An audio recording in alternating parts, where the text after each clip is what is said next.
South India shopping మాల్లో blockbuster Ashadham number 1 kilo sale.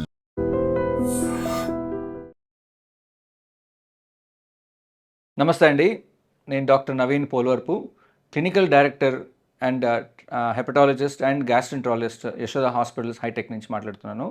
So రీసెంట్గా మనము న్యూస్లో సమోసా జిలేబీ తింటే రిస్కులు ఉంటాయి, గవర్నమెంట్ బ్యాన్ చేస్తుంది, దీని మీద చాలా న్యూస్ నడుస్తుంది. సో అసలు ఏంటిది, వాట్ ఈస్ దిస్ అనే దాని గురించి సైంటిఫిక్గా ఏంటి ఎవిడెన్స్ ఏంటని మాట్లాడడానికని మేము ముందుకు వచ్చాము.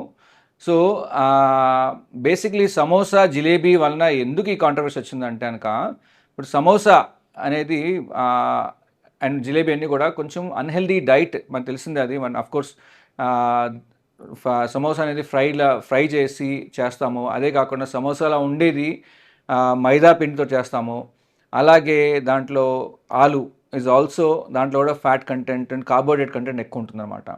సో ప్లస్ ఆ సమోసా అనేది మనము రీయూజ్డ్ ఆయిల్లో, జనరల్గా బయట మన స్ట్రీట్లో చూసినప్పుడు రీయూజ్డ్ ఆయిల్లో దాన్ని మనం సమోసా మనము కాలుస్తాము, వేయించుతాము దాన్ని. సో ఆబ్వియస్లీ దాంట్లో అన్హెల్దీ స్టఫ్ అనేది ఉంటుంది, ఇందాక మనం డిస్కస్ చేసినట్టు. అలాగే జిలేబీలో కూడా చాలా షుగర్ కంటెంట్ ఎక్కువ ఉంటుందన్నమాట. సో ఫర్ ఎగ్జాంపుల్ ఒక జిలేబీలో ఆల్మోస్ట్ ఒక 5 to 6 షుగర్ టీ స్పూన్స్ ఉండే అంత షుగర్ ఉంటుందన్నమాట. మనందరికీ తెలుసు కార్బోహైడ్రేట్స్ కానీ, ఎక్సెస్ షుగర్ కానీ, మైదా కానీ, లేకపోతే దానికి ఎక్సెస్ ఆయిల్లో ఫ్రై చేసిన ఐటమ్స్ మంచివి కావని. సో ఆ ఉద్దేశంతో మనకి గవర్నమెంట్ ఒక రికమెండేషన్, అంటే ఇన్ఫ్యాక్ట్ ఒక స్టేట్మెంట్ ఇచ్చింది Indian government, that samosa and jalebi అనేది బ్యాన్ చేయాలి అనే ఉద్దేశంతో. బ్యాన్ అంటే యాక్చువల్గా మనకి ఒక వార్నింగ్ లాగా అనమాట. సో రీసెంట్గా మళ్ళీ ఒక ఇండియన్ గవర్నమెంట్ ఇంకొక స్టేట్మెంట్ రిలీజ్ చేసింది నిన్న, దట్ మేము దానికి డిస్క్లైమర్ కింద, అంటే ఒక వార్నింగ్ కింద, మనకి ఇప్పుడు సిగరెట్ స్మోకింగ్ ఎంత డేంజరస్ అని మనకి కింద వార్నింగ్ ఉంటుందో, అట్లాగే వార్నింగ్ ఇస్తే మంచిది అనే ఉద్దేశంతో గవర్నమెంట్ ప్రపోజ్ చేస్తుంది. I think it's a good move. జనాలందరికీ తెలవాలి what is healthy diet, what is unhealthy diet అనేది. ఎందుకంటే ఈ సమోసా జిలేబీ లాంటి డైట్ అనేది మనకి అన్హెల్దీ అని తెలిసినప్పుడు, ఈ అన్హెల్దీ డైట్ ఏం చేస్తుంది మన బాడీలో గ్యాస్ట్రైటిస్, అంటే పొట్టలో యాసిడ్ లెవెల్స్ బాగా పెంచడము, అలాగే పొట్టుబ్రం రావటము, తేన్పులు రావటము, అలాగే మోషన్ ప్రాబ్లమ్స్ రావటము, ఇలాంటివే కాకుండా లాంగ్ టర్మ్లో ఇట్లాంటి ఫ్రైడ్ ఐటమ్స్ అలాంటివి తింటే ఏంటంటే కనుక మన బాడీలో క్యాన్సర్ వచ్చే లక్షణాలు కూడా ఎక్కువ ఉంటాయి. గ్యాస్ట్రిక్ క్యాన్సర్ కానీ, ఫుడ్ క్యాన్సర్ కానీ, ప్యాంక్రెటిక్ క్యాన్సర్స్ అన్నిటి కూడా దారితీసే ఛాన్సెస్ ఉంటాయి. ఎందుకంటే ఈ ఫ్రైడ్ ఐటమ్స్ అన్నీ కూడా మన బాడీలో మన టాక్సిన్స్ రిలీజ్ చేస్తుంటుందన్నమాట. ఆక్సిడేటివ్ టాక్సిన్స్ అంటాం దాన్ని. సో ఈ టాక్సిన్స్ మన బాడీని డ్యామేజ్ చేసి ఇన్ఫ్లమేషన్ ప్లస్ ఫ్యూచర్లో క్యాన్సర్ని లీడ్ చేస్తుందన్నమాట. సో అందుకనే సమోసా అండ్ జిలేబీ జాగ్రత్తగా తినండి అని చెప్తున్నారు. రికమెండేషన్ ఏంటంటే కనుక అసలు తినకూడదని కాదు, బికాస్ దోస్ ఆర్ మన ట్రెడిషనల్ ఫుడ్స్ అండ్ అందరూ ఎంజాయ్ చేసేది. అండ్ డెఫినెట్గా దీన్ని మొత్తానికి బ్యాన్ చేయమనే ఉద్దేశంతో కాదు, బట్ హెల్తీగా చేసుకోవచ్చు.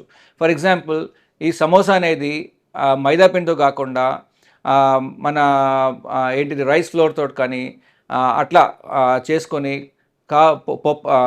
పొటాటో కాకుండా కొంచెం స్వీట్ కార్న్ లాంటి అట్లా వేసుకొని ఇంట్లో హెల్తీగా fresh oil and polyunsaturated fatty acid ఉన్న oils, like for example olive oil కానీ, గ్రౌండ్ నట్ ఆయిల్ కానీ, దాంట్లో వేయించుకొని తింటే అప్పుడప్పుడు, నాట్ ఎవ్రీడే, అప్పుడప్పుడు తింటే ఇట్ ఈస్ ఫైన్. అలాగే మన జిలేబీల్లో కూడా న్యాచురల్గా వచ్చే స్వీట్నర్స్ లైక్ జాగరీ లాంటిది అట్లాంటివి వేసుకొని తీసుకుంటే మనకి కొంత అమౌంట్ ఆఫ్ బాడీకి వచ్చే ఆ ఇన్సల్ట్ అనేది తగ్గుతుంది అనమాట. సో మనం మాడిఫికేషన్ చేసుకొని స్టిల్ ఎంజాయ్ చేయొచ్చు, బట్ ద సేమ్ టైం జాగ్రత్తగా తినాలి. ఎప్పుడో ఒకసారి తింటాం అనేది రికమెండేషన్, ప్రతిరోజు తింటాం అనేది కరెక్ట్ కాదు. So I think government had made a good statement to say that jalebi సమోసాలు అనేది జాగ్రత్తగా తినండి అనే వార్నింగ్ ఇవ్వటము. బ్యాన్ చేయలేదు, బట్ వార్నింగ్ ఇచ్చింది జాగ్రత్తగా తినండి అని చెప్పని. అదే ఉద్దేశంతో మనకి, ఎందుకంటే నాట్ జస్ట్ ఈ గ్యాస్ట్రైటిస్ ఒకటే కాదు, ఈ తినటం వలన, ఈ ఫుడ్ తినటం వలన మనకి లాంగ్ టర్మ్లో ఫ్యాటీ లివర్ ప్రాబ్లమ్స్, అంటే లివర్లో కొవ్వు చేరుకుంటాం. లివర్లో కొవ్వు చేరుకొని మన లివర్ ఇలా ఉండాల్సిన లివరు మెల్లింగా కొవ్వు చేరుకొని లివర్ ఇలా తయారైపోయి స్కారింగ్ వచ్చేసేసి పర్మనెంట్గా డ్యామేజ్ అయిపోయి దీనే సిరోసిస్ అంటాము. దీనికి మీకు డిఫరెన్స్ తెలుస్తుంది కదా ఎంత పాడైపోయింది అనేది ఇది. సో అలాగే లివర్లో క్యాన్సర్ రావడానికి దారి కూడా తీస్తుంటుంది అనమాట. So excess fat in the liver is not good. మన ఆల్కహాల్ ఎట్లా లివర్ డ్యామేజ్ చేస్తుందో అలాగే ఈ ఫ్యాట్ కూడా లివర్ని అలాగే డ్యామేజ్ చేస్తుంది. In fact we are seeing more number of patients with fatty liver వలన వచ్చే problems. And World Health Organization ఏం ఎస్టిమేట్ చేస్తుందంటే బై 2050 లివర్లో చాలామంది క్యాన్సర్స్ ఈ ఫ్యాట్ లివర్ వల్లనే వస్తాయి అని చెప్తుందన్నమాట. సో మనం ఏ ఫుడ్ తింటున్నాము, ఎలా తింటున్నాము, దాని క్వాంటిటీ ఎంత ఉంది, దాంట్లో హెల్త్ కంటెంట్ ఎంత ఉంది, గ్లైసిమిక్ ఇండెక్స్ ఎంత ఉంది, హై షుగర్ లెవెల్స్ ఉన్నాయా, అవన్నీ కూడా జాగ్రత్తగా చూసుకొని తింటామని మన బాధ్యత. మన బాడీని మనం ప్రొటెక్ట్ చేసుకుంటాం, మన ఇంపార్టెన్స్ అది. సో అలాగే be safe, be healthy and keep your liver safe.